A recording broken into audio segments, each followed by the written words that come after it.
Dream of the Red Chamber Chapter 44. The birthday girl is Wang Shifeng, or Fengjie. She's the phoenix, the manager of the household. Usually the sharpest, most terrifyingly capable person in any room. But today, the matriarch, Grandmother Jia, has issued a decree. And the wording of this decree is so telling. Grandmother Jia says that Fengjie must be celebrated. She wants Fengjie to experience a day of painful enjoyment. Painful enjoyment. That is such a loaded phrase. It is. It's an oxymoron that perfectly captures the vibe. The argument is that because Fengjie works herself to the bone all year, today she has to sit in the seat of honor. Everyone, from the mistresses down to the lowest servants, is ordered to wait on her. Which sounds great in theory. Put your feet up, let us serve you. But in practice, it's a command performance. It means she's not allowed to relax. She has to perform happiness and gratitude relentlessly. It's actually more work than her day job. So the scene is set. The family is watching a play. The Thorn Hairpin. Now, I usually kind of gloss over the plays within the story, but the notes here suggest we shouldn't skip this one. Definitely not. The choice of play is never accidental in this book. They're watching a scene where a man goes to a river to sacrifice to his wife's spirit. And right in the middle of this, we get this fascinating little critique from Lin Daiyu. Yeah, she's always the one to cut through the noise. She's watching this actor weeping by the river, and she turns to Bao Chai and basically dismantles the logic of it. She says, all water under heaven flows from one source. What's she getting at with that? She's arguing against the need for location. You don't have to go to a specific riverbank to mourn. If all water is connected, you can weep over a bowl of water in your room. And it's the same thing. Her line is, viewing the object leads to thoughts of the person. It's a very intellectual way of looking at emotion. It is. But notice the contrast. While Daiyu is having this quiet, high-minded moment, what's everyone else doing? They're getting hammered. Precisely. The rest of the clan is gearing up for what creates the disaster. The drinking. And this isn't just casual social drinking. This sounds like, I don't know, aggressive, weaponized toasting. It absolutely is. This is where the painful part of painful enjoyment really kicks in. Grandmother Jia orders Fengjie to the top seat, and then the toasts begin. I was struck by the interaction with Yushi, her cousin-in-law. Oh, that's a power move disguised as a joke. Yushi drags her to the chair and says something like, I have no money for a gift, so I offer you this wine. And then she adds, if you don't drink this, you'll have to kneel down to show your filial piety. Kneel down. That's incredibly intense for a birthday toast. It highlights the tension, right? Even in jest, the language is about submission. And once the family starts, the servants pile on. Right. The floodgates open, the nannies come up, and then Yuan Yang steps in. Now, Yuan Yang is a maid, but she's the grandmother's chief maid, which makes her a supermaid. She's basically a proxy for the matriarch. She holds immense soft power. When Fengjie tries to decline a drink, Yuan Yang actually scolds her. She says, don't put on airs. If you don't drink with us, you're looking down on us. That's a trap. You can't say no to her in front of the grandmother. You can't. It's peer pressure weaponized by the class structure. So Fengjie has to down cup after cup. The text is clear. She is thoroughly intoxicated. And this is crucial. The Fengjie we see next is not the calculated strategist we know. She's drunk. Okay, so the pressure cooker is whistling. Fengjie feels the wine surging up. Her heart is thumping. She excuses herself to go home. And here's where the genre shifts. We leave the bright, loud party, and we move into these quiet, shadowy corridors. Fengjie is stumbling back, supported by her loyal confidant, Pinger. And then she spots something. A little maid from her own house standing guard. Now, protocol is everything. If a servant sees their mistress, they should bow. But this girl sees Fengjie and immediately turns and runs away. Which is the reddest of red flags. Massive. Even through the alcohol fog. Fengjie knows this is wrong. Why run unless you're hiding something? She and Pinger call out to the girl, who eventually has to come back. And this interrogation sequence, Fengjie just goes from 0 to 100. It's brutal. She orders the maid to kneel, threatens to have the boys beat her with ropes. The maid tries to lie, of course. A terrible lie. And Fengjie's reaction is to slap her until her face swells. But then she threatens to use a red-hot branding iron to burn her mouth. It just shows the sheer terror Fengjie inspires. But the maid is also terrified of what she's guarding. So Fengjie escalates. She pulls a hairpin from her head and threatens to stab the maid with it. And that breaks her.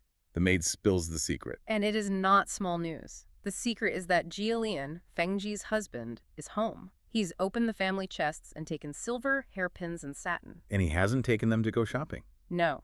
He has given them to Mrs. Bauer. The wife of a servant in the household. Correct. So while Fengjie is being forced to drink at her own party, Jillian has brought a servant's wife into their marital bed and is paying her with family money. It's the ultimate betrayal. It's financial theft, adultery, and a violation of her territory all at once. And on her birthday, he's banking on the fact that she's stuck at the party. So Fengjie is furious. She rushes toward her courtyard, and then she sees another lookout. Right. This second maid tries a different tactic.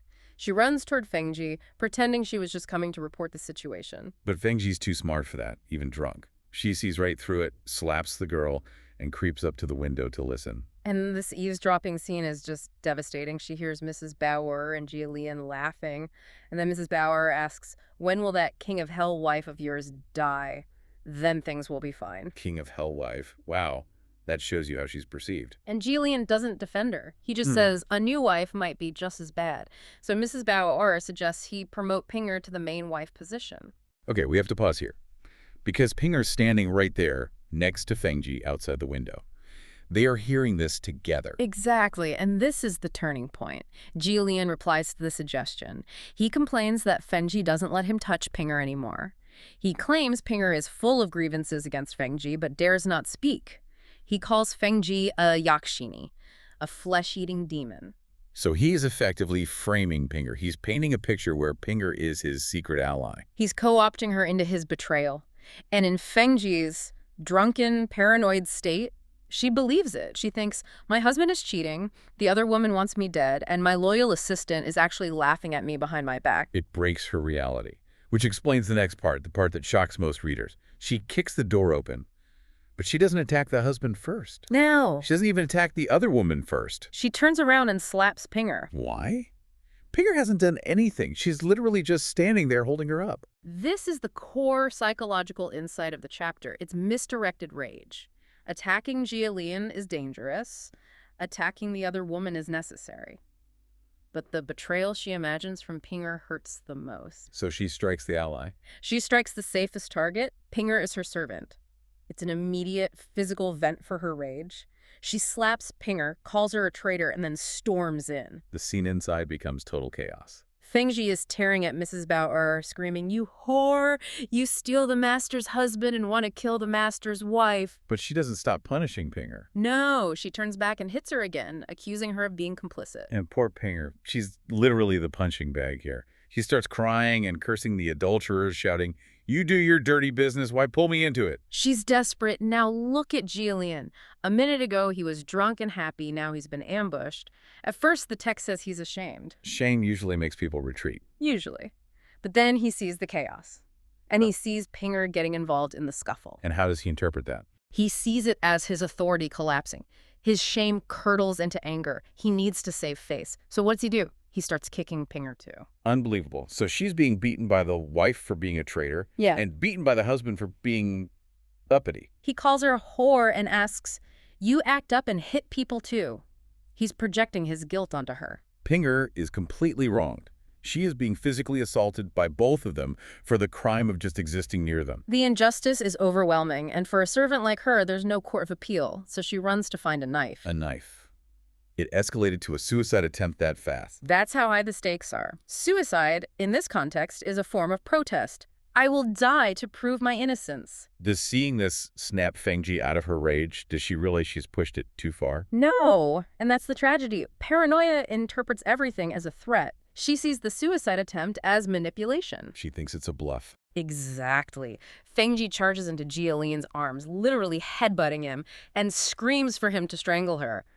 "You're all in it together to harm me. Now that I've caught you, you try to scare me with suicide." She is pushing the system to its absolute breaking point. And Jillian, well, text says alcohol lends 30% courage. Pushed to the brink, he snaps. He grabs a sword from the wall. A literal sword. No. We have gone from a birthday toast to a man waving a sword. He declares, "Don't bother with suicide. I'm desperate too. I'll kill everyone and pay with my life to clean a slate." It is absolute bedlam. And this is what finally breaks the fever, isn't it? The audience arrives. Yes. The noise is so loud that Yushi and the others come running. And this is the moment Fengjie's survival instinct kicks in. She sees the sword. She sees the witnesses. The splashy phoenix persona just vanishes. Instantly. She drops the aggression, she starts crying, playing the victim now, and runs out of the room, heading straight for Grandmother Gia's quarters. Sanctuary. Yes. She runs to the ultimate authority figure, leaving the mess, the sword, and the battered Pinger behind her. So why is she running to Grandmother Gia the matriarch in such a complete panic? Well, the stakes are incredibly high for her. She's just caught her husband, Gia cheating. But that's not enough. She needs to escalate it to get the matriarch involved. So she makes a bigger claim. A much bigger claim. She says she overheard Gia plotting with his lover, and she says they're planning to poison her, literally kill her with poison so they can promote Pinger. And Pinger is her chief maid, right? Chief maid and also Gia concubine. She's in this really tricky spot. So Fengjie is basically framing this as a coup. Wow, an assassination plot. That's a heavy accusation. And then Gia enters the chat, and he is not exactly calming things down. Not at all. The text says he's wielding a sword, with this whole crowd of terrified servants trailing him. He's drunk, and he's counting on the fact that the matriarch always spoils him. Yeah, he's yelling that she indulges Fengjie too much, that Fengjie's bad and he has to discipline her. It gets so bad that the older women, Lady Jing and Lady Wang, have to physically step in. I love that detail. These, dignified older ladies having to wrestle a sword away from a drunk guy. Lady Xing actually has to grab the sword and just yell at him to get out. It's total pandemonium. Okay, but this is where it gets really fascinating from a social perspective. Once Gia is kicked out, Grandmother Gia gives her verdict. She's the Supreme Court of the family. Her word is law. And this is where a modern reader just does a double take. You expect her to be furious, but she's surprisingly chill. Chill is putting it mildly. She laughs. She dismisses the whole thing as trivial. Trivial. Her grandson was just waving a weapon around. She blames it on youth and alcohol. She uses this really memorable phrase. She compares young men to greedy cats. Right, greedy cats. She basically asks the whole room, what high-born young man doesn't behave like a greedy cat? She puts it all in the booze, says he got jealous. She just completely normalizes the infidelity. Boys will be boys. 18th century style. So what does that mean? Is she just letting him off the hook? She's managing the social stability of the house. It's all about face. Notice what she does next. She tells Fengjie not to shame him any further today. But she promises tomorrow she'll make Gia apologize. It's about the timing. Exactly. Humiliating him now while he's drunk in front of all the servants, that destroys the family hierarchy. The whole system crumbles. But if she waits until he's sober, she can enforce an apology behind closed doors. She's prioritizing the system over the actual problem. Cold, but effective. But there's one person who really got the short end of the stick in all this, and that's Pinger. The maid who got dragged into it. Exactly. Fengjie was furious and hit Pinger. Then Jillian, drunk and embarrassed, also beat Pinger. She was the punching bag for both of them. Yeah, the text is clear. She was innocent, but caught in the middle. And the matriarch is sharp enough to see that. Even while she's downplaying the affair with the whole greedy cat thing, she spots the injustice done to Pinger. She realizes Pinger has lost face. So she sends a messenger. She sends her maid, Amber, to go find Pinger. And the message Amber carries is crucial. She's told to announce to everyone that the matriarch knows Pinger was wronged and that no one is allowed to bully her. So she's publicly restoring her status, vindicating her, which brings us to Pinger herself. She's been dragged off to the garden, and she's just sobbing. I mean, of course she is. And this is where we get some advice from another character, Subo Chai. Bao Chai. Always the voice of pragmatic reason. Her advice is so logical. She tells Pinger, look, Fengjie is usually good to you. This was just the alcohol. If you stay angry now, you're basically invalidating all the kindness she's ever shown you. It feels a little clinical, doesn't it? Like transactional. It feels very HR department, Yeah. She hit you, but she's usually nice, so let's move on. Totally. But Pinger says something interesting. She says she's not actually angry at Fengjie. She feels wronged because she was innocent, and the other woman used her as a scapegoat to cause trouble. It's the injustice, the feeling of being a pawn in their game. That's what hurts her. But then someone else steps in and just changes the entire vibe of the day. Enter Baiyu. Yes. Baiyu invites Pinger to his quarters, the Happy Red Court. And this is really significant because Baiyu has always wanted to be kind to Pinger, but he never could be. Why not? They live in the same house. because she's always too busy with Fengjie, or she's too guarded because she's also Jilian's concubine. Bayu says he stays away to avoid starting gossip. But today, the normal rules are suspended because of the chaos. He finally has an excuse to serve her. Serve her. That's a really key word. He wants to help her, not use her. And this brings us to the makeover scene. It's like this whole restoration ritual. Pimmer is a mess. Her clothes are stained. Her makeup is ruined from crying. And Baoyu just goes into full crisis management mode. First, the clothes. His maid offers fresh ones, but Baoyu insists on ironing Penger's original clothes himself. But the real deep dive, and where the text gets so incredibly technical, is the makeup. Okay, let's unpack this. Because when Baoyu offers her powder, he specifically tells her not to use the normal stuff. He says, this isn't lead powder. Right, which is a huge historical detail. Standard face powder at the time, even the expensive kind, was full of lead. We know now how toxic that is, but even then, it was heavy, it was gritty.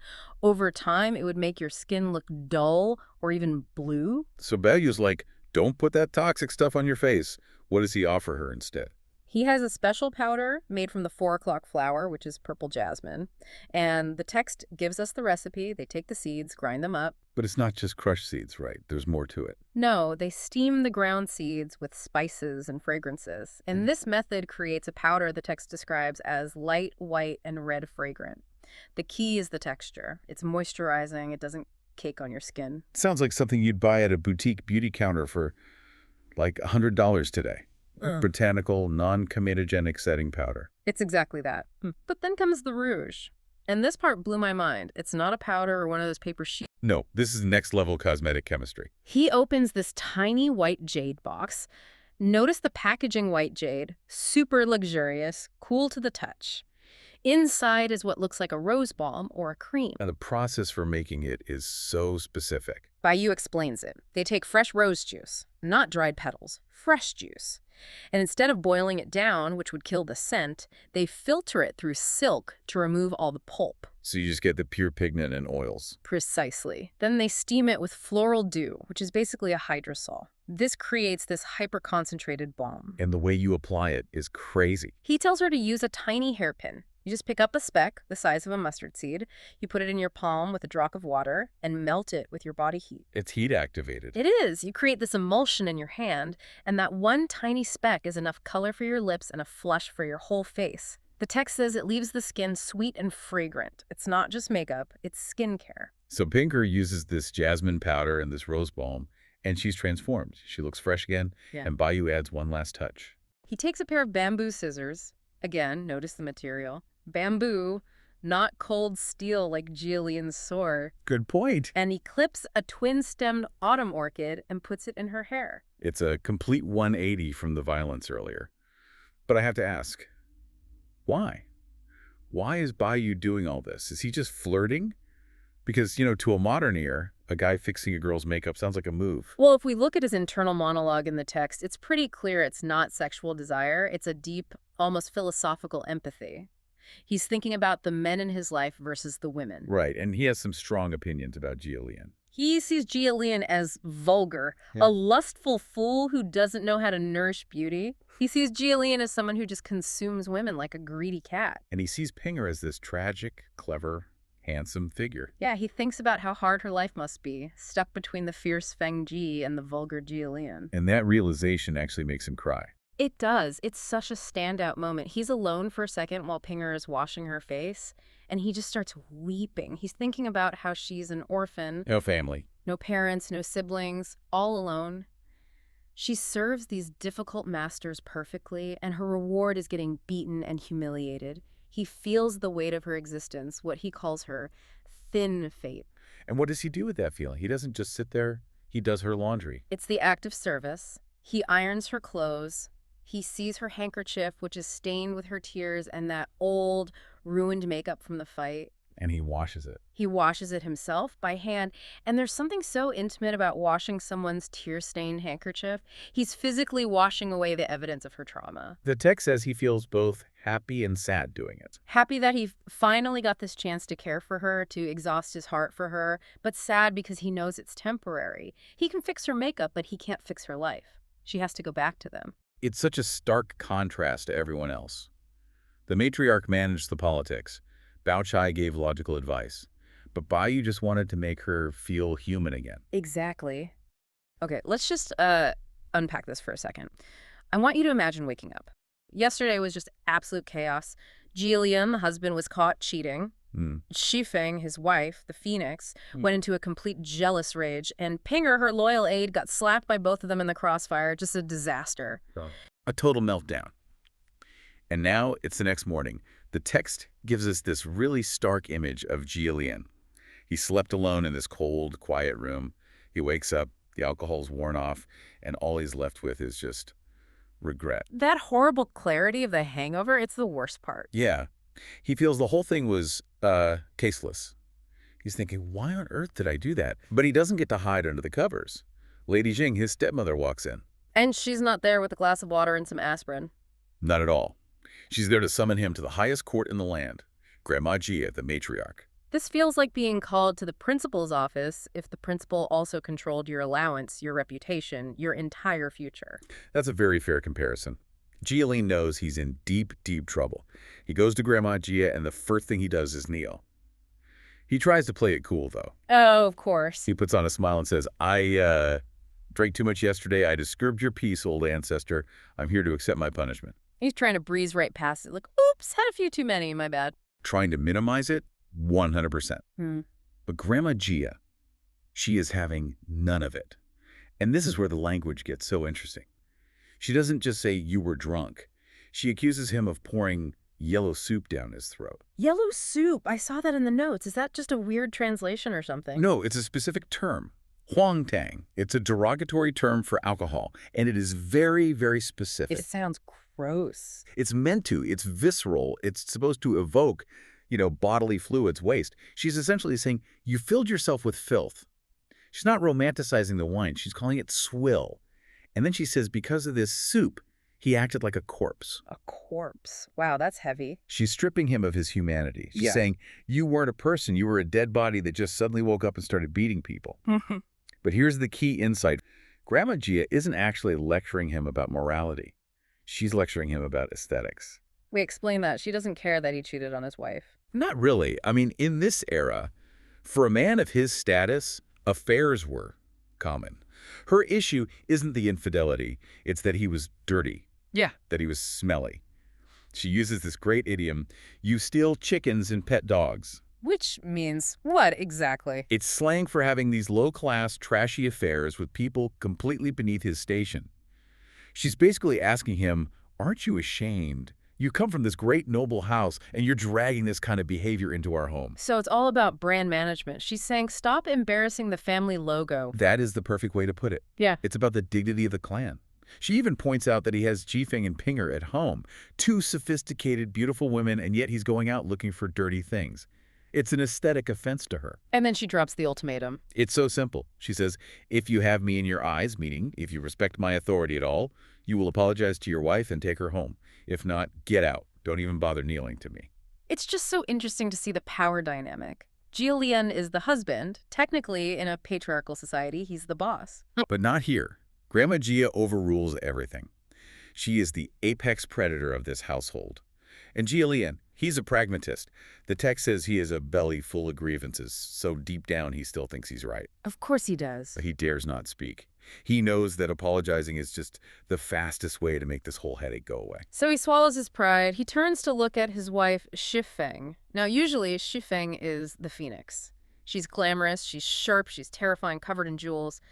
But this morning, she's a complete wreck. Yeah. She hasn't washed her face, there's no makeup, her eyes are all swollen from crying. The text describes her as having a yellow face, just sallow and unadorned. And you'd think Jilian, the guy who's always chasing after glamorous affairs, would be kind of repulsed by this messy version of his wife. You would think so. But we get this really surprising psychological twist. He looks at her and finds her pitiable and lovable. The text actually suggests he finds this vulnerable, broken version of her more attractive than her usual armored self. That sounds a little bit toxic, like he likes her better when she's defeated. It's absolutely about power. When she's the Phoenix, she's intimidating. She challenges him. When she's crying and she's a mess, she's human. She's manageable. So all of a sudden, apologizing doesn't seem so hard. He bows to her and says, It was my fault. Second mistress, please forgive me. And then the whole room just explodes in laughter, and Grandma just steps in to seal the deal. She plays the mediator brilliantly. She says to Shifeng, don't be angry anymore. If you hold a grudge now, I'll be angry with you. Right. Forced reconciliation. Kiss and make up or else I'm coming for you. Effectively, yeah. Shifeng has to accept the peace deal to save everyone's face. But there's a third person in this triangle that we haven't really talked about yet. Pinger. Pinger, the aide, the one who actually got hit by both of them yesterday. Right, the actual collateral damage in all this. So Grandma Gia orders the couple to go comfort Pinger. And this leads us to what I think is one of the most cynical internal monologues in the entire book. Okay. Jilin goes over to apologize to Pinger, but the text lets us hear what he's actually thinking. Lay it on me. He thinks, wife is not as good as concubine. Concubine is not as good as stolen affair. Wow, stolen affair. Yeah. It's the hierarchy of thrill, right? The wife is duty, the concubine is available. But the stolen thing, the illicit thing, that's the best. So even while he's in the middle of apologizing, he is validating his own bad behavior inside his own head. But he does apologize out loud. Oh yeah, he goes through the motions, he admits he and Jifeng were both wrong, and then Jifeng apologizes too. And for her, this moment actually feels kind of real. She realizes she was drunk, she listened to troublemakers, and she hurt the one person who was truly loyal to her. She cries and pulls Pinger up. And Pinger. Does she buy it? Pinger is the survivor. She immediately deflects. She blames the adulteress Bao Er's wife for causing all the trouble. Blame the outsider, a classic move. It's the safest move she can make. And Grandma G just wraps it all up with a decree. Anyone who mentions this incident again gets beaten with a walking stick. Case closed. History rewritten. The happy couple goes back to their room. But we have to see what happens when the door closes, because the private reality is usually where the truth is. So they get back to their bedroom. Servants are gone. Does the fighting just start right back up? Not fighting exactly. Yeah. It's more like a negotiation. Shifeng immediately starts complaining. Yeah. She says she looks like a Yama, the king of hell, or a Yaksa, a demon. She's mourning her lost dignity. She's saying, I've been humiliated by that woman. I have no face left to live. She's fishing. She wants him to say, no, honey, you look beautiful. You're still the queen. And he totally doesn't say that. He takes this very practical, almost business-like approach. He points out that a man, a master, knelt in public. He argues she has gained more than enough face from that act alone. He's treating face like a bank account. Like, look, I made a deposit of 1 public kneeling, so your account is full. You can stop complaining now. That's exactly how it works in their society. He uses this phrase, too much strength is not a good thing. He's basically telling her not to be greedy for dignity. He's done his part. It works. It works. They actually end up laughing it off. It's incredible how resilient, or maybe just how shallow, their relationship is. They just normalize this insane dysfunction and slide right back into their routine. That's the aristocracy for you. Yeah. Resilience through denial. But just when you think we're heading for like a sitcom ending, The dark turn. a servant rushes in with some news. It's about Bauer's wife, isn't it? The woman Jialian was caught with. She has hanged herself. Whoa, okay. That escalated. We went from bad hangover and makeup trouble to suicide in like 2 pages. And this is where the story just completely shifts from a domestic comedy to something much more like a crime thriller. A woman is dead because of their fight. How do they react? They have to be horrified, right? I mean, Their reactions are maybe the most telling part of this whole chapter. They're polar opposites, but they're both terrifying in their own way. Jifeng is just cold, ice cold. Her immediate reaction is, let her die. let her die. She doesn't care at all. She's not scared. In fact, she welcomes a lawsuit. He says if the family tries to sue, she'll just countersue for extortion for using a corpse to blackmail. She refuses to pay a single penny. I have no money, and even if I did, I wouldn't give it to them. That is ruthless. She's just operating on pure spite. She is, but Jialian, he's panicked. But he's not panicked about the tragedy. He's panicked about the PR nightmare. He wants this hushed up immediately.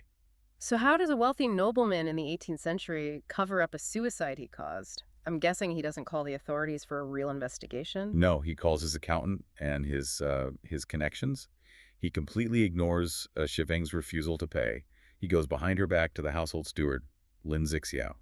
This is the fix. Okay, walk us through the mechanics of the fix. I want to know exactly how they make a body disappear, legally speaking. Okay, first the silver. He promises 200 taels of silver for the funeral. And contextualize that for us. Is 200 taels a lot of money? Oh, it's a significant sum for a commoner family. It's enough to live on for years. It's basically shut-up money. Okay. But he doesn't just rely on the carrot. He brings out the stick. The muscle. He leverages his connection to Wang Zitang. That's Shifeng's uncle, a high-ranking military official. He calls in the police and the coroners. But they are not there to investigate the death.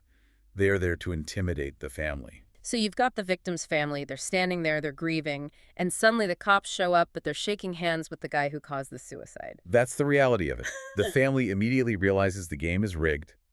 The text says they swallowed their anger and stayed silent. They take the money because they know they have no chance against the Jia family's political machine. What about the husband, Bao Er? I mean, his wife just died. Surely he's not okay with this. This is maybe the darkest detail of all. Jillian buys him off too, gives him money, and promises to find him a good wife in the future to replace the dead one. And he accepts that. He doesn't just accept it. The text says he becomes happy. What? She has money now. He has face because the master is paying attention to him. He actually starts sucking up to Jillian again. That is dystopian. Yeah. The wife was just an interchangeable part. She broke, so he gets a cash settlement and the promise of a new model. It's dehumanizing in the absolute extreme. And there's one final detail about the money that you just can't miss. Jillian doesn't even pay for this out of his own pocket. Let me guess. He charges it to the company card. Pretty much. He tells the steward to write off the 200 taels as miscellaneous household expenses. Just, insert it into the running account. So he's embezzling from the family estate to cover up the suicide of his mistress. It is corruption all the way down. He uses the family's fortune to erase his own mistakes. So the problem is solved. The body's buried, the family's paid off, the cops are managed, and we cut back to Shifeng and Jillian in their room. Yeah, and Shifeng is interesting here. On the outside, she keeps up this tough act. She pretends not to care at all. But the text specifically notes that she feels uneasy inside. A little crack in the armor. Just a hairline crack. But then we see this moment of tenderness. She checks on Pinger's wounds again. She asks her if they still hurt. It's such a wild contrast. In one breath, she's practically spitting on a dead woman's memory. Yeah. And in the next, it's, oh, let me check on your bruises, my dear Pinger. It really shows the selective empathy of their class. Pinger is one of us, or at least she belongs to Jifeng. So she matters. Bauer's wife. She's just a disposal problem. When you zoom out, this whole section is just terrifying. We started with a hangover and a makeup problem, and we ended with a dead body and a cooked ledger. And that's the genius of Dream of the Red Chamber, right? It lures you in with all the glamour, the clothes, the poetry, the witty banter, and then it just pulls back the curtain and says, look at what's holding all this luxury up.